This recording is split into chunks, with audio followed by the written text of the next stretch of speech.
Australia are as imperious as ever. India make Ben Duckett proud. Sri Lanka's fought Gaul, and Hampshire seem to become the Hampshire capitals. Welcome back to the Cricket Council podcast with me, Will Kirkup, Rayan Amalan and Luke Ashbery.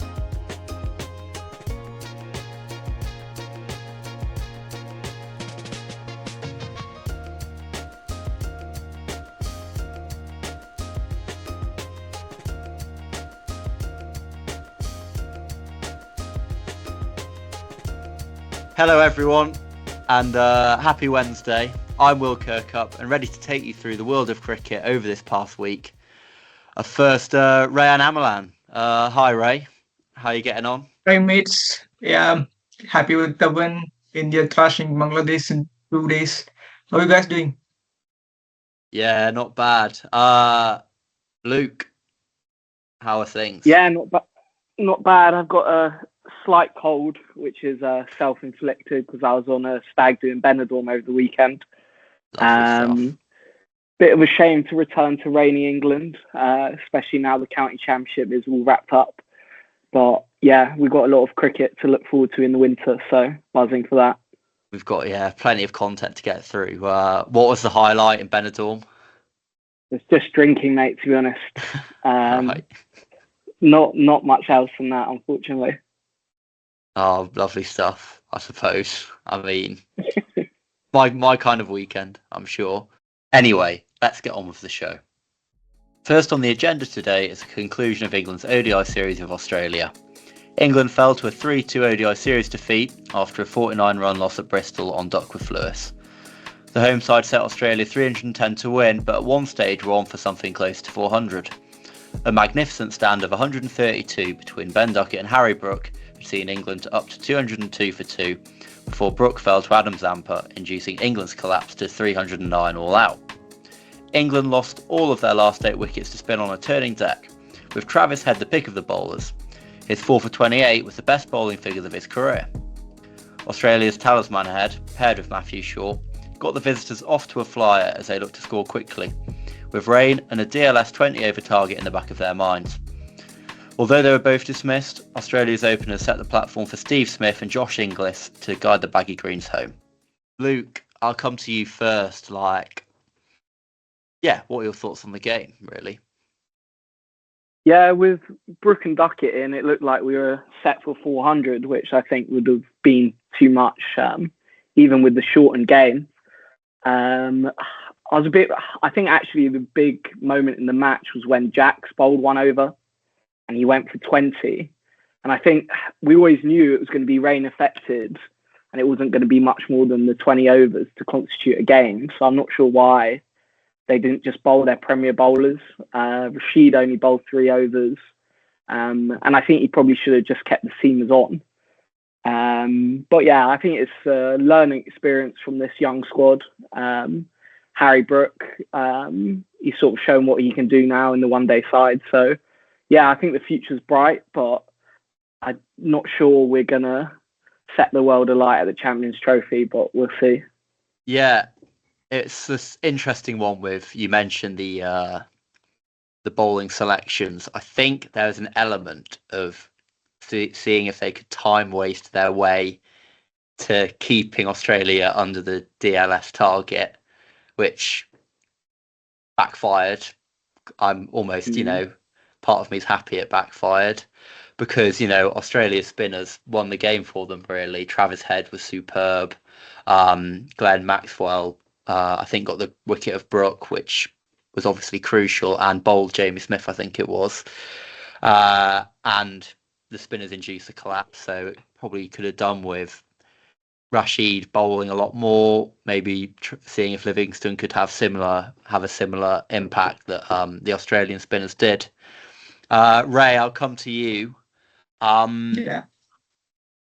What was the key moment in the game? Luke said it was that Will Jacks over. What do you reckon? I don't blame Harry Brook for bringing in Will Jacks in the power play, because in the first innings we saw what Travis said and Glenn Maxwell did. And with Travis Head batting good against the paces, I think Australia scored more than 50 in the first 5 overs. So an off spinner for a left-hand batsman is a good idea. But the thing is, Travis said was already said, and he took on Will Jacks easily. So if he picks a wicket, then the game will turn into different slide.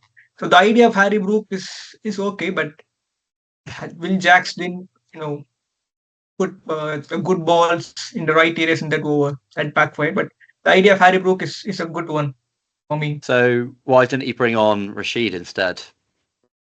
Yeah, because generally we have a think that leg spinners for the left-handers is always a tough one. Mm-hmm. I think that's the idea of bringing Will Jacks as an off spinner for the left-hand batsman. Yeah, fair enough. And Luke, you mentioned the Champions Trophy. It's the next big thing on the agenda in terms of ODIs.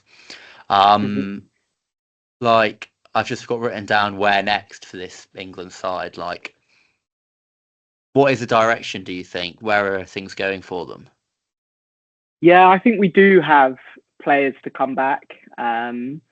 Obviously, we talked about Stokes last week, who's sort of said he's going to be available. So I'll be very surprised if he doesn't come back in. Butler as well. I think he'll take the gloves. I think Salt has really struggled in this. I know he could smash a quick 40, but I think he has struggled at the top of the order in this series, and I wouldn't be surprised if he's one of the ones to go out. I also think Crawley and Duckett opening the batting as they do in Test cricket would not be the what. Yeah, I wouldn't be against that at all. I think they do like Crawley in the one-day team as well. I talked about Root last week as well. Heard them debating that on commentary. So if you look at Australia's side, especially their bowlers, a lot of them play Test cricket. Yeah. And I think 2020 is obviously a very different format, but the 50 over game, I still think you need to pick your best players who tend to be the players who play Test cricket for you. So, yeah, I think they've got a few selection headaches, but it'll be interesting to see who they go with. Yes, interesting you mentioned that. I've got written down here that I would probably drop Phil Salt for Butler. I'm not sure how you feel about that, Ray. You're nodding your head. So the guy who captained England in the T20 ice, he's been really in good form since the IPL. I don't think they will drop Phil Salt from the squad, maybe from the 11. But let's see how it goes. But I don't know about the batting wise, but in bowling wise, I'm sure Joe Archer will be the mainstay in the team in the next few years. He's been superb since the last 2 months. Oh, yeah, especially so. I've not been able to watch Archer bowl specifically as much, but I saw him bowling at Lords in England's, really comprehensive win in the fourth ODI, and he was seriously back to his best. Hit Labuschagne. No, and surprisingly, that's the second international match in Lords for Jofra Archer after his debut. Yeah, is he only played there? His debut in the Lords, and then he played his second international match in Lords. Yeah, in the ODI. Well, there you go. And I just thought he was, really, he was getting those bouncers which pitch a bit fuller, but then rise up towards sort of shoulder height. It was just good to see him playing some really damn dangerous looking cricket, really. I think Harry Brook played some brilliant innings, and Liam Livingstone played some attacking innings to win the match for England, I guess. Yeah, whenever I back against Livingstone, he seems to play one of those innings. So, yeah, I think I don't know. It's not that I don't like him as a cricketer, but I just feel like he's one of those bit part players. He's quite handy with the ball and he can smash you 50 at the end. But you saw in that over, I think he took Stark for what was it, 28 or something like 28, that. 28. That's right. So I guess if you want a finisher down the order and then someone who could bowl you a bit of offies and leggies, yeah, why not? Yeah. Is there any chance for Sam Curran back at the ODI squad? I don't see why not. Yeah, he's played well for Surrey. I just don't really see where you'd put him in. Especially with Stokes coming back as well. I've written down a squad, first 11 that I would play at the Champions Trophy. Let's hear it. Let's hear it. Cool. It might be, I don't know. It won't be like this, but this is what I'd personally do. So Crawley and Duckett. Yeah. Opening, Root 3, Brook 4, Stokes 5, Butler 6 and keeping, Livingston 7. And then my 3 seamers would be Carse, Archer and Wood. So just going for all-out pace attack, and then Rashid as a spinner. Okay. In Pakistan, I don't know, you might need to play an extra spinner.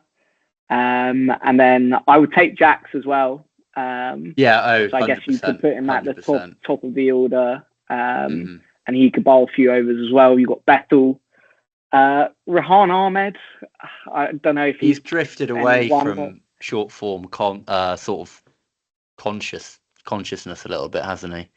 I think while they've got Rashid, he probably isn't going to be first pick, but I think once Rashid retires, they probably look to get him back in.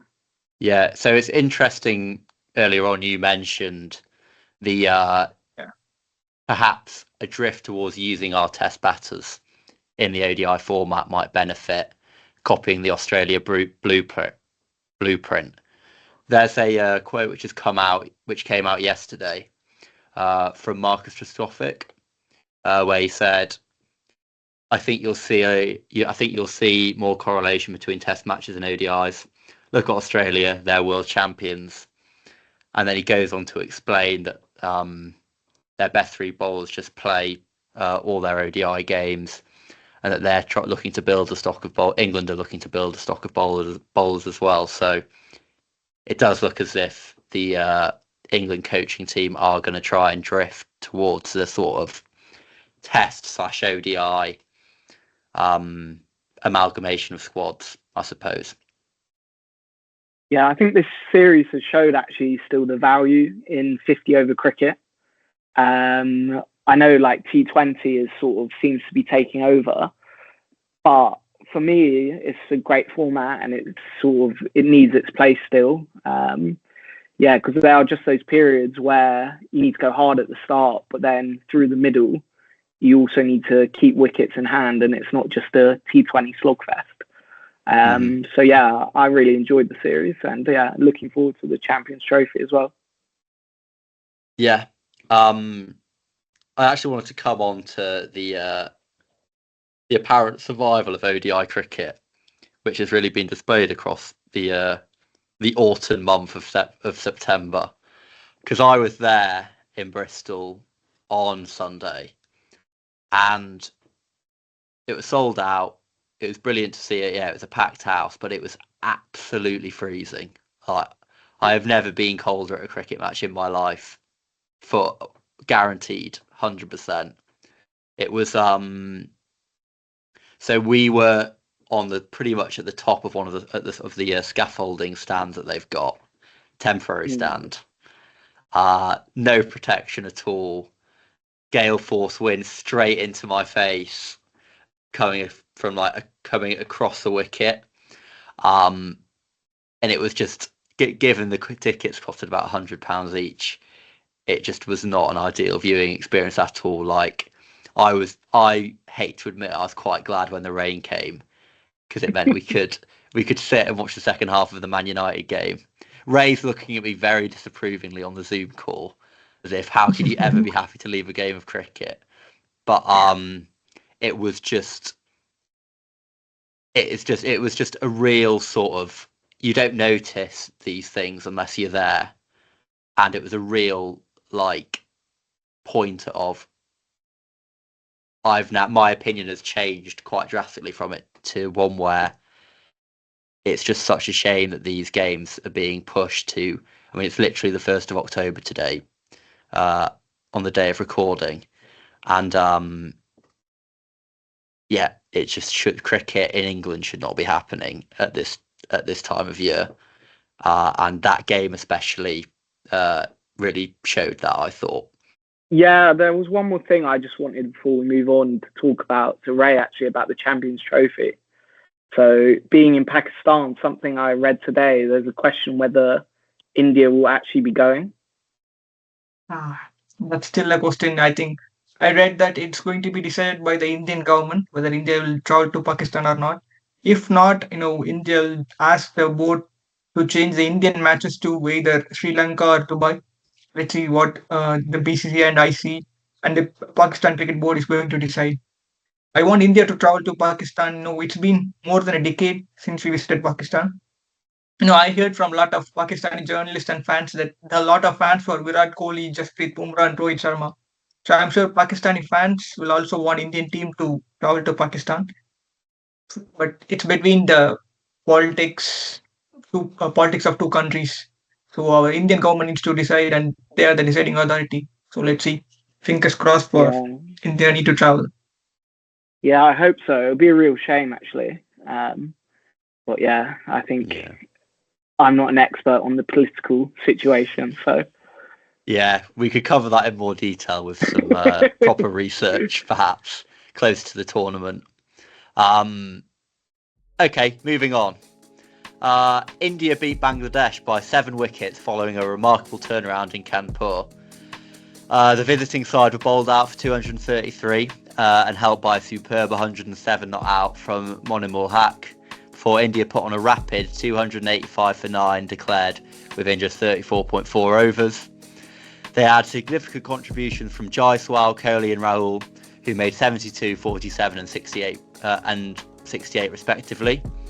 Bangladesh were then knocked over yesterday for 146, with only 4 batters reaching double figures, and 2, Shadman Islam and Mushfiqur Rahim, getting past 20. Bumrah and Ashwin did the work, taking 3 wickets each, before Jaiswal, with help from Kohli, knocked off the winning runs in just over an hour, as they chased down their target of 95. Ray, Yeah. you're our man on the Indian Test side and all things Yes. India cricket, really. Yeah. What are your thoughts? Who is the star man? Just give me everything you've got. So I'll tell about my star man in the Player of the Week segment. But to talk Yeah. about the Indian victory, this is one of the top performance by the whole Indian team. So put the victory in the context. In the last 10 years, this is the first time in a test match in India played by India, a team won the toss and elected to bowl first and won the match. So this is the first time in the last 10 years. When last time a team won the toss, elected to bowl and win the test match was in 2013, where Sachin Tendulkar played his last test match, and our current Indian skipper Rohit Sharma debuted in that series. That was the last time a team won the toss, elected to bowl first and won the test match. It was India against West Indies, and after 10 years, it repeated today. So it shows the volume of the current Indian team, because when Rohit Sharma won the toss and elected to bowl, there were a lot of eyebrows raised because it's not a good thing in the Indian pitches. But he made the right choice, and with the rain in the last 2 days, oh god, it's one of a fabulous performance for the whole Indian team.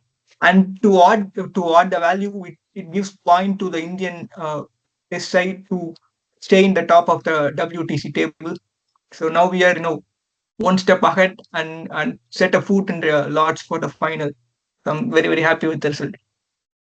Yeah, I mean, I watched a few highlights of the of India's first innings where they put on the 300 odd in.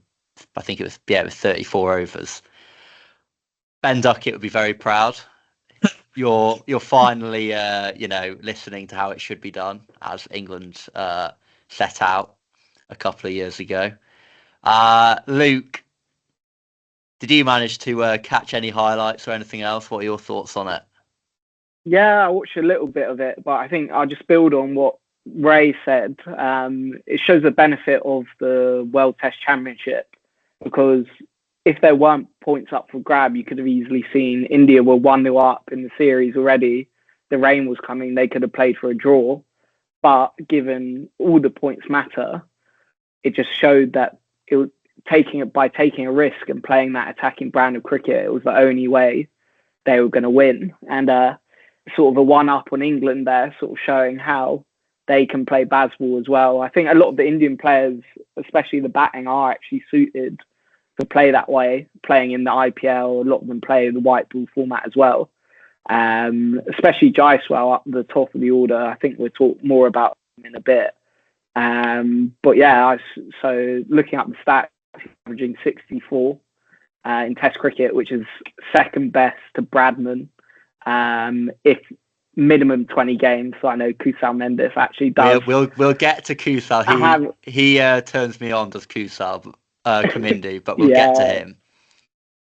Yeah, and then just going back to England, it's sort of, I think we're nowhere near in the World Test Championship. I think even if we win all our Test matches this winter, I think it's still unlikely that we're going to qualify. And it's sort of, I know there's a lot of hype around the England Test side and what McCullum's done, but until we're competing in the World Test Championship, I don't think you can really say he's taken us forward. Yeah, I totally agree, because like the more I think about it, the more I'm actually, the World Test Championship has its flaws, but I quite like to start challenging at the top of it. The idea of going to a World Test Championship finals is quite a fun idea, quite an exciting prospect for, an England fan that I am. So I personally, would love to see us maybe try and prioritise or think about games where maybe the series is done, but in terms of World Test Championship, there's still a lot to play for. Exhibit A being our performance at the Oval against Sri Lanka earlier last month, where obviously we were pretty shocking, really, from second day onwards. Sorry. I need to say, this Indian Test team is one of the best Test teams in the world right now. And in the last 3 years, we have never lost a Test series. That's quite an amazing stat we have. So we lost a Test series on 2021 against South Africa, I guess. So from that, we are still unbeatable in the last 3 years in a Test series. So it's a good time for being an Indian fan. Let's hope. So we qualified 2 times for the 2 finals in the last 2 WTC cycles. Hopefully, third time this year, and we'll win the WTC championship this year. Let's see. I say fingers crossed. You keep your fingers crossed. Me and Luke will pray that you maybe finally lose the series next summer against us. Ray, there's actually one more thing I wanted to speak to you about, and that is, again, Bumrah just being infallible. Talk to me about him. I know. So we talk a lot about Jasprit Bumrah in our podcast. I think he's really one of the best across all formats, across the time, I guess, arguably. So there have been, nowadays, the rules are all towards the batsman. It's really hard for the bowlers to pick wickets or to contain runs. I read a stat. He is the only bowler who would not give more than 20 runs in an over in all 3 formats. Mitchell Starc, Pat Cummins, every bowler gave away 20 runs, 20% in an over. But Jasprit Bumrah is the only bowler who doesn't give 20 plus runs in an over. It shows his value. He's been good in 20 overs, ODIs, Test matches, whichever pitch, green, damp, wet, hard, doesn't matter to him. He's been unplayable in every format, in every pitches. I don't know how he managed to do that. He's an unplayable. It's we don't have words to praise him. I'm happy that he's in my team in IPL, in India, or whatever case. I'm happy that he's in my team. He is, he is unbelievable. He's best bowler in the world, bar none, almost certainly. So, what do you guys think of Bumrah as an opponent fan if you're playing against India? So, what are your thoughts about Bumrah? Go on, Luke. Yeah. For me, I think, I'm nervous and I'm not even the one facing him. So I think that tells the story.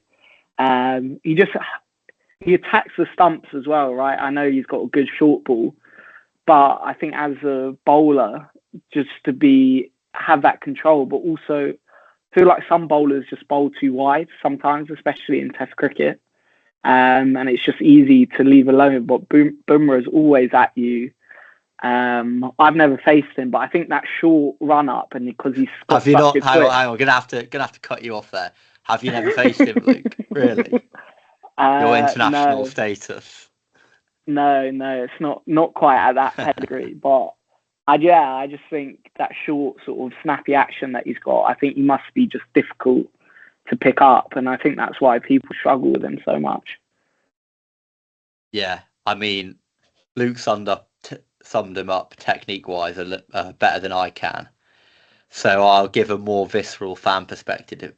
If you're just shitting yourself when he comes on, whoever it is at the crease, you're just thinking, just see him off. If you don't get out, you've done well.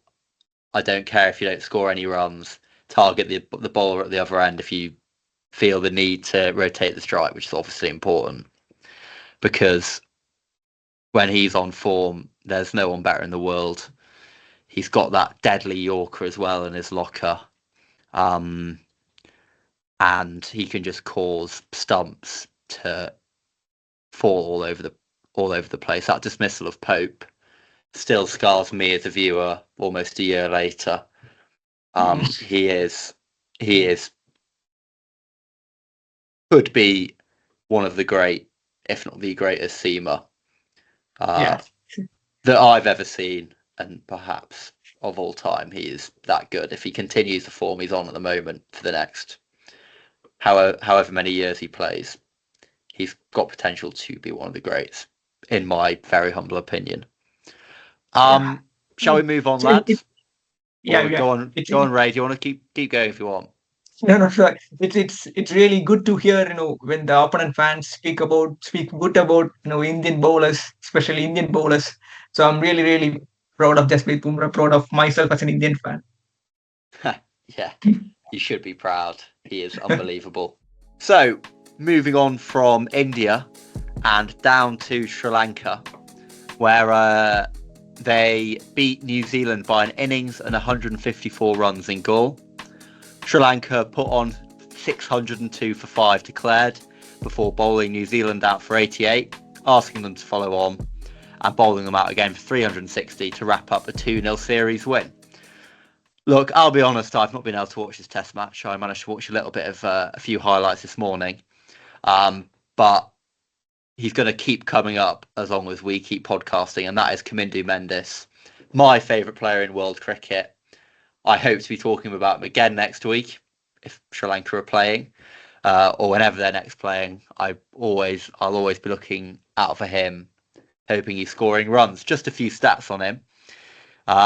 He scored 182 not out against New Zealand in the match last week, which is a new career best for him. He's compiled 1,004 test runs in 13 innings, making him the joint third fastest batter to 1,000 runs in test history, and the fastest since 1949. Only Herbert Sutcliffe and Everton Weekes have done it in 12 innings. He's also the first player ever in tests to pass 50 in his first 8 test matches, has a test average of 91.27, and has done all this, mostly batting at number 7 this year, and has now moved up to number 5 for these New Zealand test matches. Luke, do you share the same passion that I do? Yeah, I must admit I haven't watched him that much, but obviously I've just been hearing the discourse around him and how good he actually is. But one thing that was interesting, and I remember him coming onto the scene as a bowler who could bowl both left and right arm spin. And I think before he sort of went on this run, he's not young, he's 26. I think he played 1 test match for Sri Lanka before March. And yeah, he's clearly in just the most unbelievable form.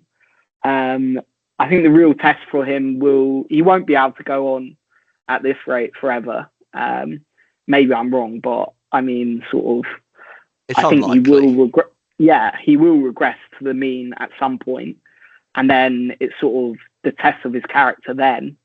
I noticed they're going out to South Africa in November. They've obviously got a really good pace attack, so it'll be interesting to see how he does out there. But yeah, it's great to see sort of Sri Lankan doing so well, because I grew up in the era with Sangakkara, Jayawardene, likes of Malinga with the bowlers. So yeah, I'm always happy to see Sri Lanka doing well. Yeah, I agree.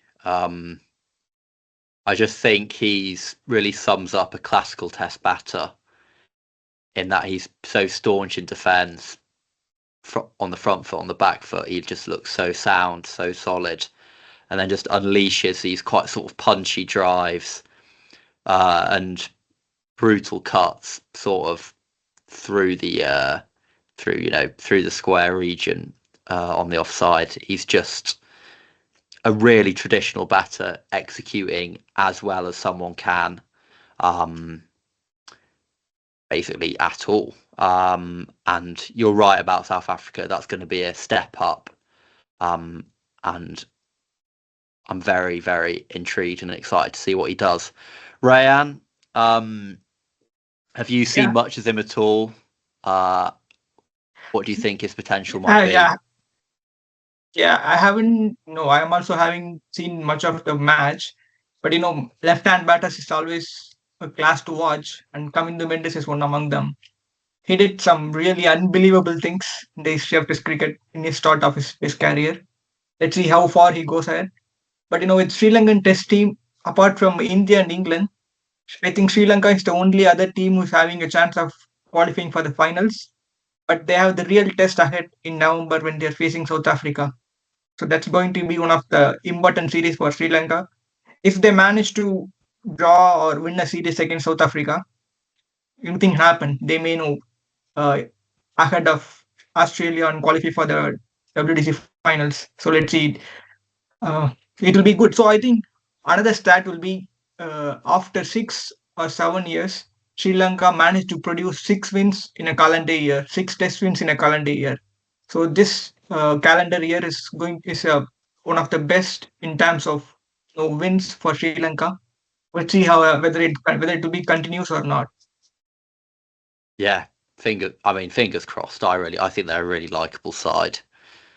I preferred watching Sri Lanka play to watching England play during the series in August and September.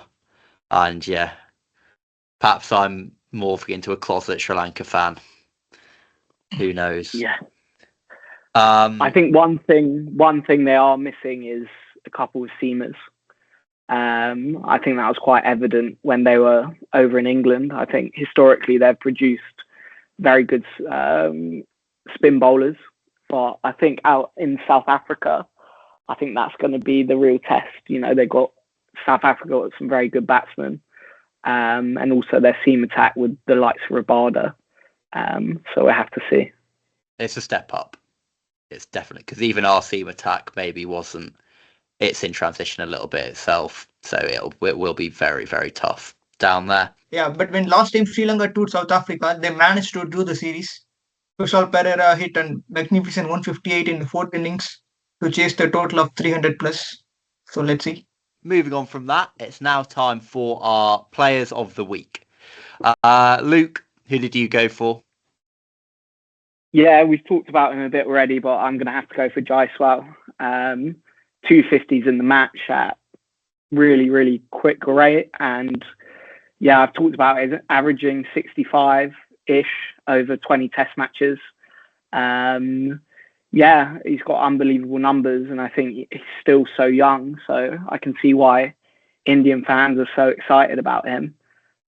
When I was looking up his average, so you've got Bradman, Jaiswal, and then I wonder if you two can tell me who's third on that list of batting averages to have played more than 20 test matches. Would you tell the nationality of the player? Yeah, okay, he's Australian. Australian. And why I bring this up is it's not someone you'd probably expect. Yeah, it's not Ricky Ponting. I know who it is. Okay. No, is it Michael Clarke? No. Shall I tell you? Well, I want to do a little flourish. It's Adam Voges. Yeah, you wouldn't have expected that, would you? No. He did only play 20 test matches, one of those guys who sort of got in at the end of his career. But yeah, it's interesting when you look at some stats like that. Yeah. Yeah. It's never quite who you expect when you look at those stats, is it? There's always a rogue name. And Adam A lot is a prime like example. early 1900s and stuff like that. So Yeah. Ray, who's your player of the Yeah. week? Yeah. So my player of the week is Rohit Sharma. Not because of his batting, but also because of his mastermind captaincy. So first of all, he started with choose to bowl in an Indian pitch, and after choose to bowl, we lost 2.5 days in the rain, and then we came in the fourth day morning, bowl out Bangladesh very cheaply in the first session. After when they come into bat in the first ball of a test match, a batsman um, running out of the crease, hit the fast bowler to a mid on, long on for a six. That's a rare sight to watch. So he hit first two balls for two sixes in a test match. That's he doesn't go for his batting averages or personal milestones. As a skipper, he put his team front. He needed result, and uh, he expected his players to follow him, and the players responded as well. So he lead the Indian team into from the top. So I guess he is the one who needs to be appreciated for this team's performance. So my player of the week is the Indian skipper Rohit Sharma. Yeah, I actually, yeah, it was an unreal shot he hit off that first ball. I was watching the Yeah. highlights this morning. It's silly, really. Anyway, my player of the week is Travis Head, who bowled his list A career best at Bristol on Sunday of 4 for 28. It was a crucial time in the match where England's batters had the opportunity to take England's total past or near to 400. Instead, he got the wicket of Duckett, took half of the wickets that reduced England from 202 for 2 to 2 for 3 to 309 all out.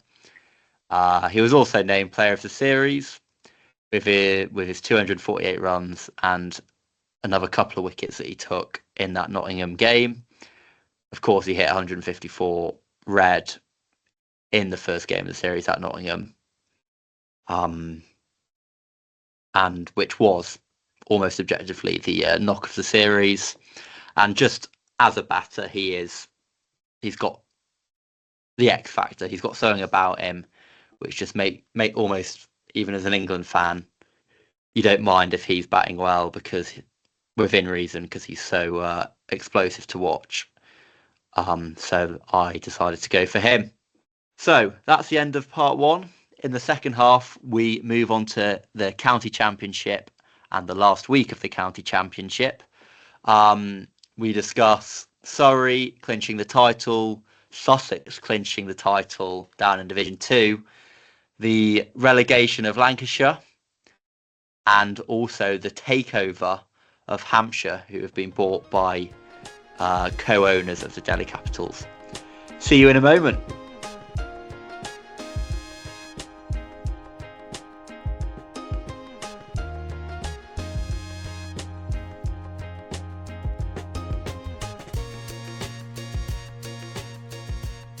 Hello and welcome back to part 2 of the Cricket Council podcast. We've had a short break. I hope you have enjoyed a bit of peace and quiet from us for a couple of moments. We're first going to talk about the Hampshire takeover, which was announced a few days ago. A BBC article published, I think on Monday, said that Hampshire have signed a deal with Delhi Capital co-owners, the GMR Group, to finalise the takeover of the County Championship club. The key details of this are that the deal has been approved by the English and Wales Cricket Board, that GMR takes an immediate majority stake and will hopefully take 100% ownership over the next 2 years, and Rod Bransgrove, the Hampshire majority shareholder, said that this is a fulfilment of a dream for me and I hope for all Hampshire cricket supporters. Hampshire are the first English club to join an international group, and GMR are known for their acquisitions of cricketing franchises and clubs, as they own a 50% stake in the Delhi Capitals, and also have stakes in the Dubai Capitals in the UAE, the Pretoria Capitals in South Africa, and the Seattle Orcas in Major League Cricket.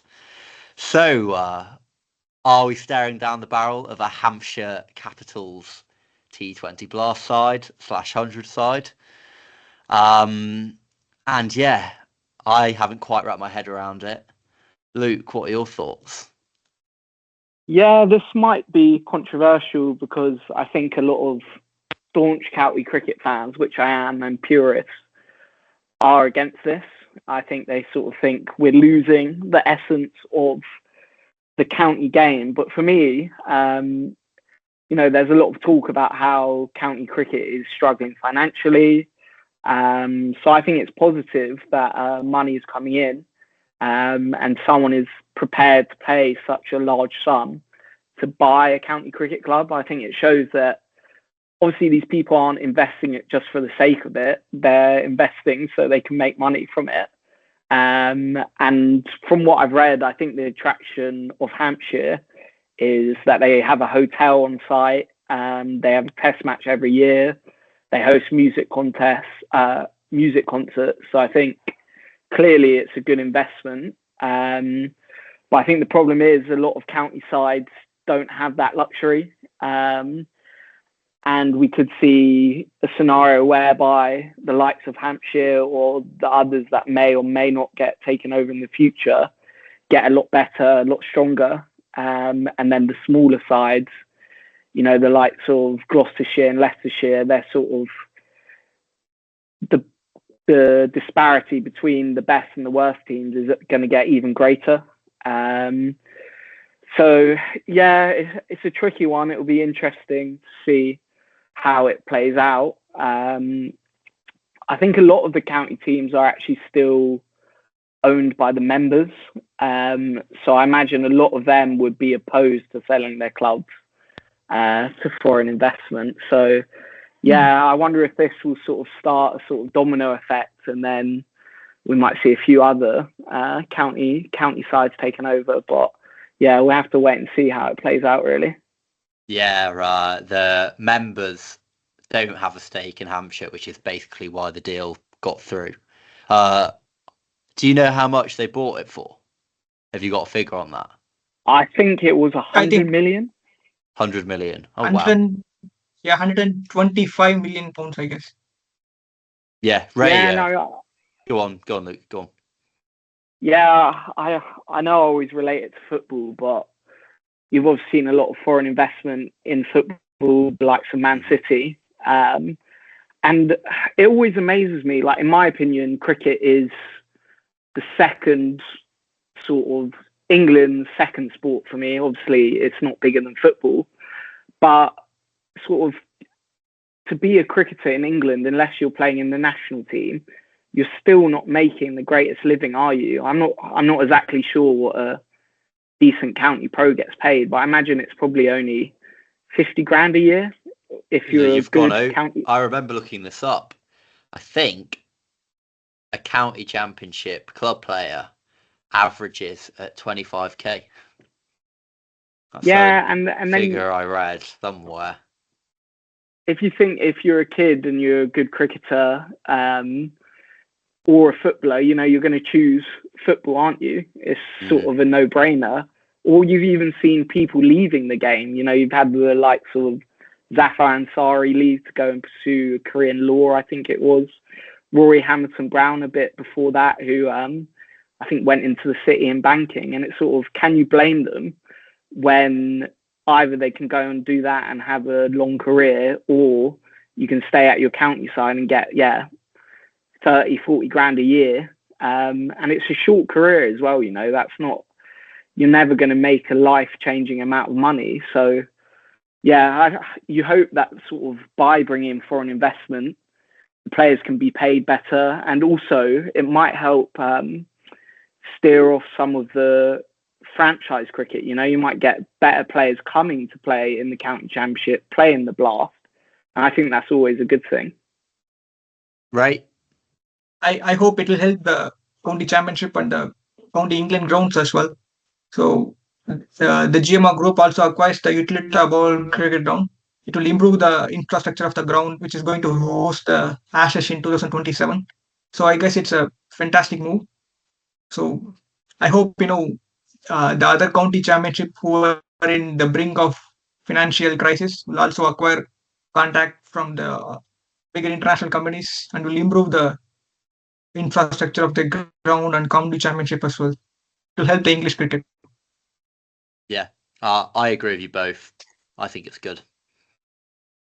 The county championship has no money, and it looks like these people are going to invest money.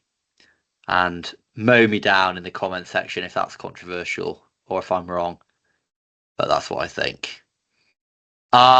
Moving on away from ownership and towards the playing of cricket. It was the last week of the county championship. The main headlines are that Surrey won.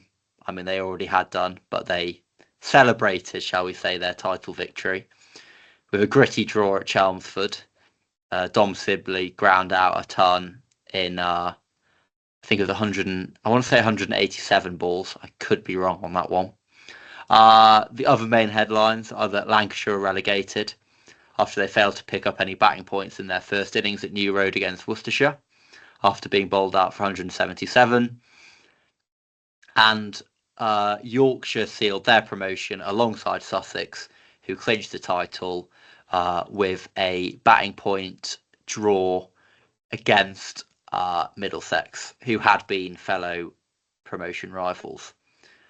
Luke, I'll come to you again. We've discussed Surrey quite a lot, especially last week.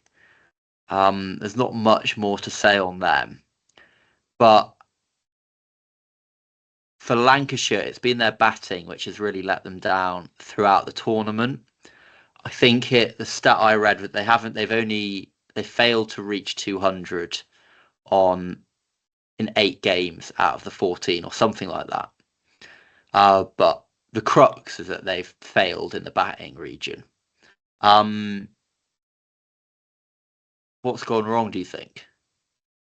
Yeah, I've read a bit about this, and I think a lot of fans are not very happy with the coach. I think it's Dale Benkenstein. Yeah, I mean, Lancashire are a big club. I know sort of there's a lot of investment in Lancashire. You know, their county stream is very professional. And yeah, so I think it's a big shame for their fans that they won't be playing in Div 1 next year. Yeah, I think it's been a strange year because they have some good batters. You know, Jennings, I think he's done well this year, but Bohannon, Jennings has had over 1,000 runs, to be fair. Yeah, Bohannon, I don't think has had a great summer.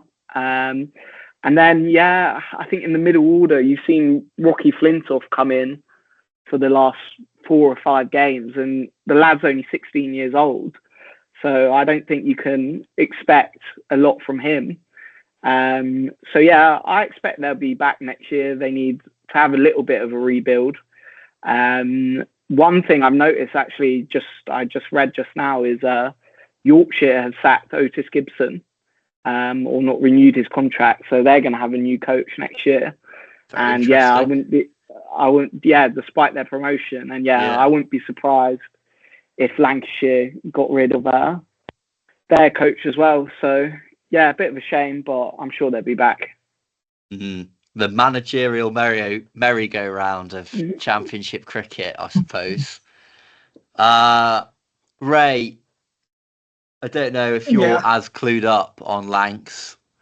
So have you got any thoughts? I checked a few scores. Yeah, I checked a few scores of Lancashire in the past, just because of the Indian all-rounder had played for the Lancashire for I think few of the county champs, who is Venkatesh Iyer, who doesn't even play much of first-class cricket in the Indian county circuit, domestic circuit. So I'm a little bit surprised by the surprised by the Lancashire's decision to sign Venkatesh Iyer. No, as Luke said, though they are financially strong, it is really bad for the fans for being relegated. Let's see how they'll build their team for the next year.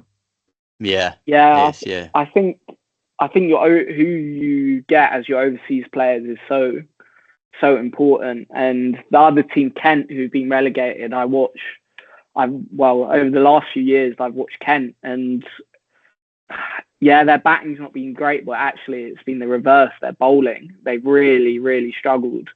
And the amount of games where I've watched Kent bowled out for 200 and then the opposition puts 500, 600 on the board and then they lose by an innings.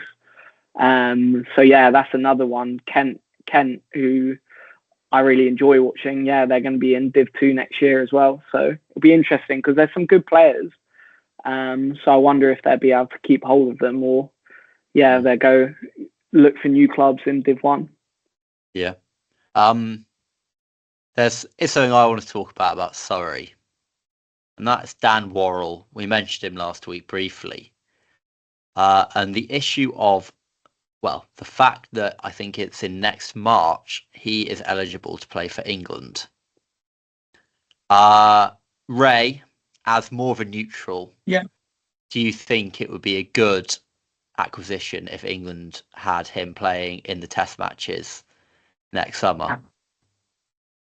So it's, as a neutral fan, I think it'd be okay for a better. It's okay if it will be a betterment for the England cricket team, because England had done that in the past itself. Players from the different nationalities represent England in the names of Kolpag or some other reasons. So if Dan Worrell played the better cricket and far ahead of other fast bowlers in England, the likes of Sam Cooke or some other English local fast bowlers, then it's fair for the Dan Worrell to represent England. But at the same time, when the local lads who's been playing since their childhood and having the dreams of playing England cricket, it's a little bit hard for them. When someone from the other country came here and represent England. But in cricket, it's as I said in the books, all is fair in love and war. So it's cricket, it's fair, I guess. Yeah, Luke, how do you feel? More on a sort of fan perspective at the prospect of Daniel James Worrell, aged 33 years old, born in Melbourne, Australia. How do you feel about him putting on an England shirt next year, down under, at the Gabatoir, removing the likes of Usman Khawaja, Steve Smith, Marnus Labuschagne, Travis Head from the Australian batting lineup? Phil Walker spoke about it on Wisden's podcast last week, and I want you to tell me your opinion now. Yeah, it's a tricky one because I've watched a lot of him bowl actually over the last few years, and he is a phenomenal bowler. Yeah, the amount of stumps I've seen go cartwheeling, he moves it both ways, and yeah, he's obviously served his time. And if he qualifies to play for England and he's in our top 3-4 seamers, I don't see a problem in taking him. And again, he sort of proved himself in county cricket, and I'd be more up for selecting him, who's I don't know the exact stats, but I know he's got over 50 wickets this year, and I reckon the last few years he would have been up there as well. So rather than selecting Josh Hull, who's not proven himself in the county championship, if he's available, I don't see a problem in picking him. Yeah, I agree actually. I've just quickly looked up the stats on Worrell. So this season, he's taken 52 wickets at 16.15. So he's got ridiculous. He's got the best average in Division 1 of the county championship. And yeah, I agree. I'd take him to Australia. It's almost more funny for me because it's literally what if it was one of their own beating them and being part of an Ashes win, then it just almost adds to the banter levels and the moral victories. They'll start claiming lots of moral victories, I'm sure, and that whole discourse can continue to flare up. I'm sure the grade cricketer will have a field day if we start relying on Dan Worrell too much. Moving on from Division 1, well done to Yorkshire on clinching their promotion. I'll try and get myself to Headingley at some point next year if I can be asked. But more importantly, Sussex clinched the title with a superb draw against Middlesex. And I just want to speak about some of the boys who have performed for the Sharks over the last few months. Cheteshwar Pujara scored some crucial runs at the start of the season. Jaden Seals took some crucial wickets. But then perhaps I don't want to say lesser players, but the players who were getting displaced by Seals and Pujara have really turned up in the last few games. Dan Hughes has been very useful at the top of the order. Of course, and Jaydev Undkat, hope I haven't got his name wrong there, has been an absolute joy to watch, opening the bowling for Sussex. And then just everyone in between. Jack Carson's been unbelievable with the ball towards the end of this season. I think I read in Wisden actually that he's unlucky to not be considered for the England tour of Pakistan. James Cole's been very useful. Tom Alsop's always been reliable to stick around for a bit when you've needed someone to dig in. Tom Haynes has done his thing. Look, they've just all been incredible, really. Who's your player of the season, Luke? Sussex player, I would have to go for... Well, it's a tricky one. I think Jaden Seals bowled so well at the start of the season. And yeah, it was good to see, going back to how important it is to pick good overseas players. But then also you've got, God, I've forgotten his name now, the wicketkeeper. John Simpson. I was about to mention John him. Simpson. Go on, Ray. Yeah, he's your man. Yeah, so he's my player of the season. It's his first season with the Sussex, leading the team. As a new man leading the group of players, it's always a tough task. But he led the team with great courage and character. He led the team to championship win. So it shows his character as a person and a cricketer. Hopefully he'll continue. I think he's in the later part of his career. So hopefully he will finish his career at the Sussex and bring a lot of laurels to the Sussex. Let's see. Simpson, just a few little numbers on him. He's had the third highest run scorer in the championship this season, behind Colin Ingram and Adam Live. Ingram, shout out to him, 1,351 runs at 90.06. It's staggering numbers. But anyway, so Simpson, he's the third highest. 1,197 runs at 205, his highest score, and an average of 74.81. He's just been the rock, hasn't he, in that middle order for Sussex. So that is everything for today's episode of the Cricket Council podcast. I am once again going to do a shameless plug and say, please go and buy the Wisden Cricket Monthly magazine, because I'm in it writing about Afghan refugees and the work that's being done to help them get into cricket in the United Kingdom. Ray, thank you very much for joining me. Thank you guys. It's been so good after back-to-back episodes. Hope to see you soon the next week. Yeah, and Luke, thanks again. I'll see you next week. Cheers, Luke. Yeah, I've been Will Kirkup. We have been the Cricket Council podcast. See you next week.